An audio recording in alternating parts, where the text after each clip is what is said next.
to stop running after the money and leave a quality of work.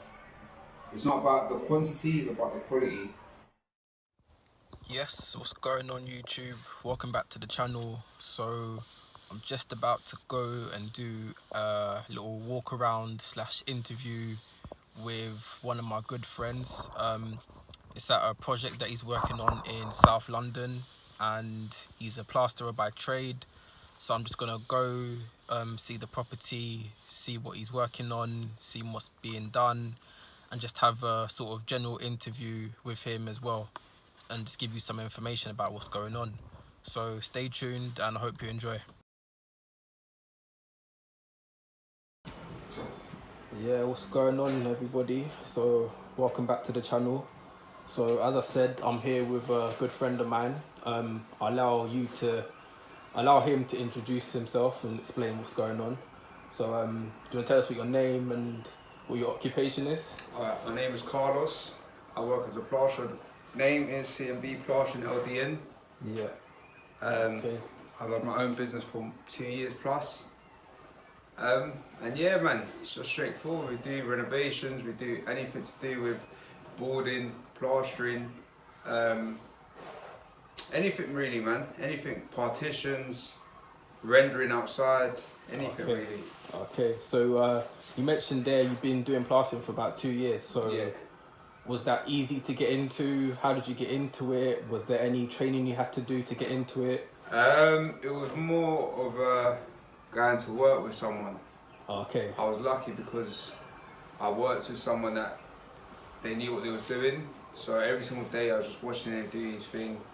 I'd done a course, I think, but it was more just going to work and seeing what was what, buying my own tools, and then sooner or later they let me start doing whatever.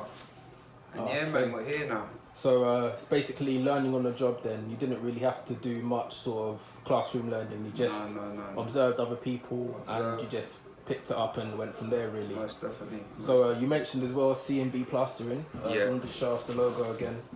So that's your own company. Yeah. So how long has that company been going on for now? Again, 2 years plus. So when you started that company, yeah, what were some of the challenges you encountered?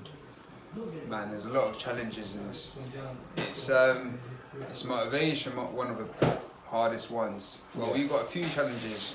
It's mental, a challenge, is a physical challenge, and obviously a spiritual challenge, like anything else in life. So mentally, you have to be prepared to a day-to-day basis to wake up, go and find work for yourself. It's not like someone's just dashing you work every day. And it's hard. When you start, a lot of people don't want to give you the opportunity just because they don't know what you are like. You do errors. It's basically in this game is that you try it, and if it don't work, you have to do it another way. Right now, my biggest problem is finding workers. Okay.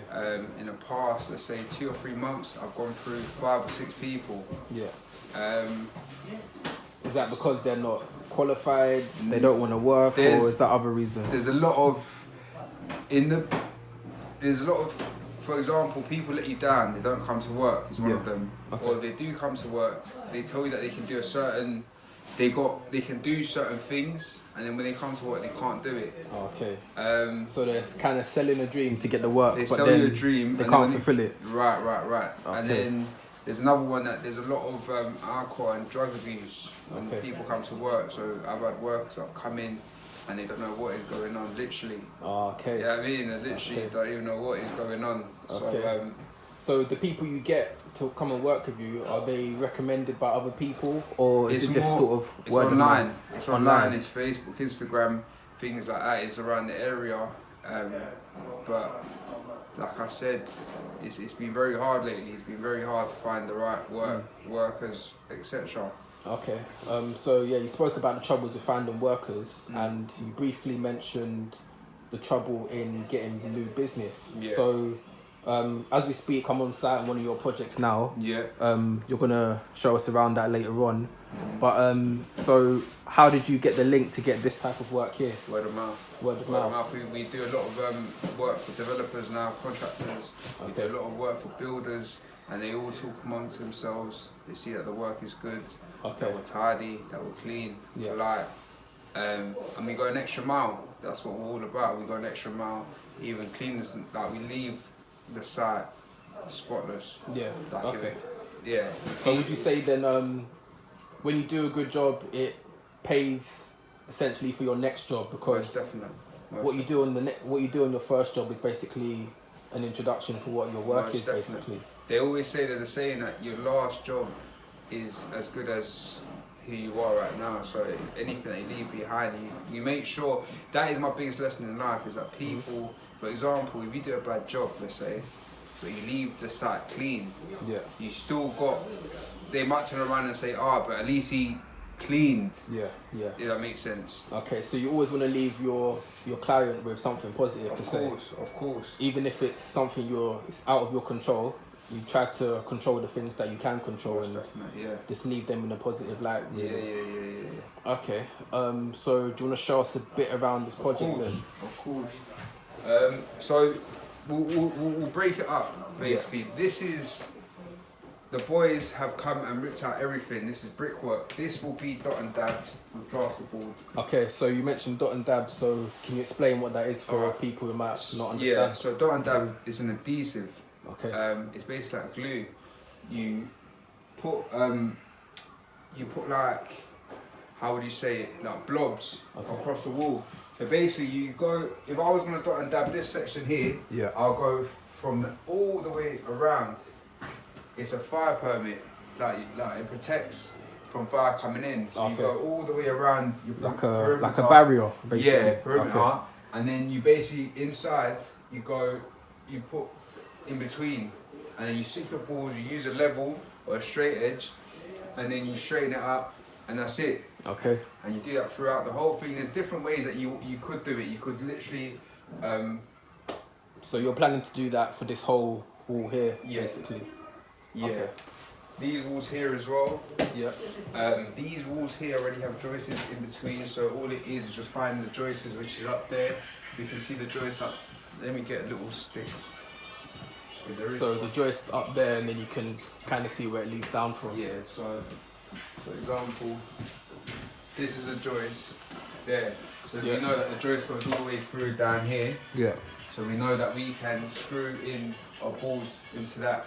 There's a joist here, there's a joist here, there's a joist here. Okay. Yeah, etc. So who taught you how to do that then? Is that something you've picked up going along, or? Yeah, man. Everything. It's just working in the game. Okay. So would you say it's a lot of trial and error in this job? Of course, it's a lot of a lot of people don't understand that the internet is very essential. Like, it's very good for someone that don't know. You can find anything on the internet. I think Donald Trump turned it around and said one time that no one's got no excuse. Literally everything's on the internet. So if I had a problem, I would definitely go on YouTube, Google, and things like that, and then it shows you things, etc. There's a lot of good help on YouTube right now. There's a good content on YouTube right now. Okay. So there's no excuse. If you want to learn how to do this trade, my advice to you would be is go with a plasterer. Yeah. Or bricklayer or something to do in construction and start learning, and then go on YouTube and do a little bit of revision on the side. Okay. Get your tools and start trying it out. Ask the person that you're working for, say, can I try it? You understand? So you spoke about the power of the internet, and just leading on from what I said to you previously about building up business. Yeah. Do you find the internet is a valuable tool in order to grow your business? Most definitely. If, like, for example, I struggle because I've never been a kind of internet person. Yeah. I've been more of a social person, but in the outside. Okay. So I struggle a lot with the internet, but I'm starting to get my head around it. But most definitely, you can get a lot of work through the internet. There's sites like Checker Trader, My Builder, things like that you can literally.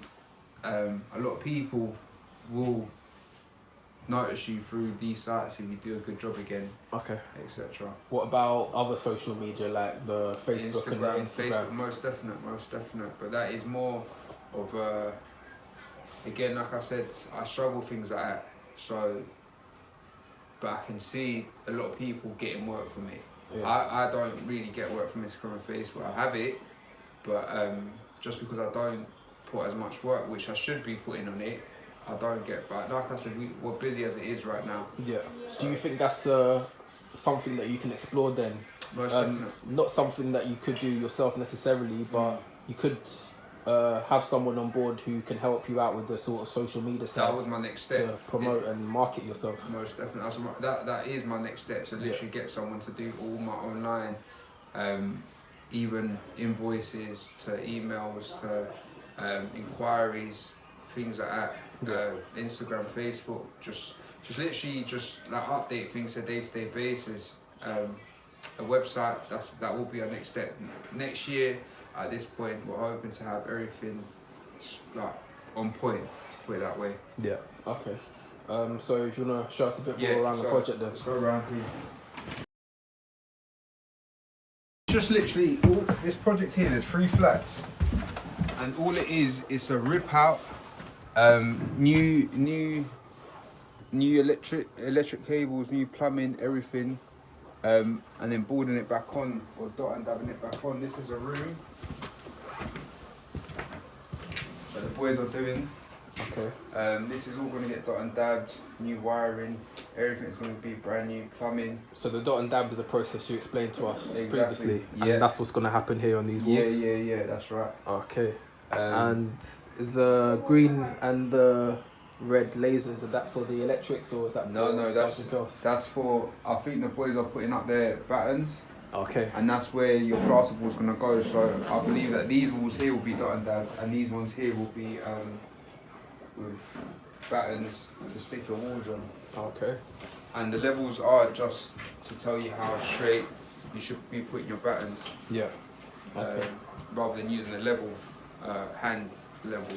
Is there any work going to be done on the ceiling up here, or? Most definitely, it's going to be insulation. Yeah. And then just one skim upstairs. There was a double skim for fire protection, but I think we don't need to do it here. Okay.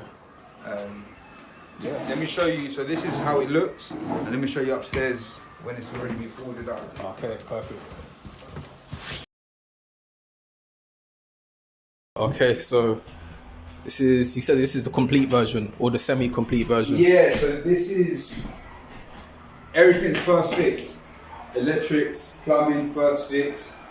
Everything's literally first fix. So literally now, what we've done, what I've done today, is come and put our beads up, beaded it up, scrimmed it up, which is scrim it where the joints are. Yeah. When we start plastering, the scrim helps there not to be no cracking. Once the plaster gets applied, okay, like, for later future, so there's no the scrim prevents from cracking. Okay. In any sorts. This room is 100% ready to go. This is how we leave it. We put Corix down on the floors, so we protect the floors. This is an existing wall, so we've used something called green grit with PVA. Okay. Cement and green grit with PVA. So this is how we tackle a wall which is got paint and or existing plaster or anything in that sense. Yeah. These 2 walls have been green gritted and PVA'd, all ready to go. These are stuck on, and everything's ready to go for tomorrow. Okay. So this, what did you say this was, the Corix? This is called Corix. It's a protection for the floors. So even if you spill, like let's say, even if you got a hammer and you drop a hammer down, it protects the floors. It's a very good product that we use.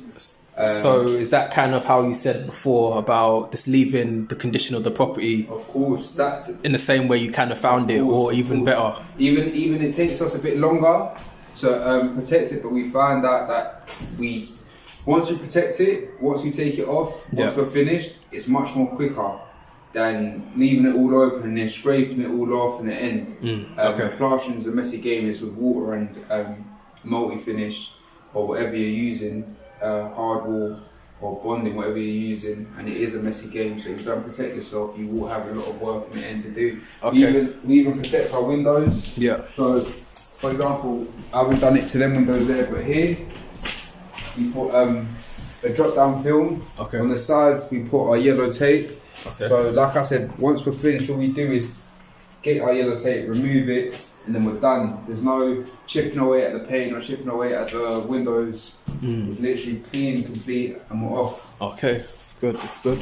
So this room is basically the finished product then. So you can say this is the after. And this is the prep. So this is the finished prep, ready for the plaster. Okay. So so tomorrow, like I said, we'll come in here and we'll finish this whole room. Yeah. And we'll finish. That's the plan, is to finish this room and outside. And what's your estimated timescale on all of these works? 3 days. So 3 today days. is the first day, and then 2 more days for in here, out there, and in the bathroom. The boys got to finish the bathroom, but yet tomorrow is due for the bathroom to be finished. Okay. Yeah. So we'll have to keep an eye on the projects and see how it develops and see how it really progresses. Most definitely. Okay. So thanks for taking time out your day to come and speak with us. Yeah, man. Just a few last words. Yeah. So you mentioned you've been in this industry for 2 years. Yeah. If you could go back to those 2 years, is there anything you would do differently and why? Take my time. Take your time. Most definitely. Take my time. Stop trying to force the process. I have to remind myself every day. I have to remind myself every day to relax with it, to stop forcing, to stop running after the money, and leave a quality of work. It's not about the quantity, it's about the quality. Okay. That's my number one rule now. Before it was literally put it on the walls and let's go to another job. And literally you burn yourself out, and yeah, man. My thing now is quality. Yeah. Quality, it goes further than anything else, you must imagine. Okay. It's good last words to leave the interview on. Yeah. Like I said, thank you for coming down and thank you for giving us your time. And yeah, hopefully we'll follow the project and see how this one ends up. Yeah. But yeah, Most definitely. peace. Like,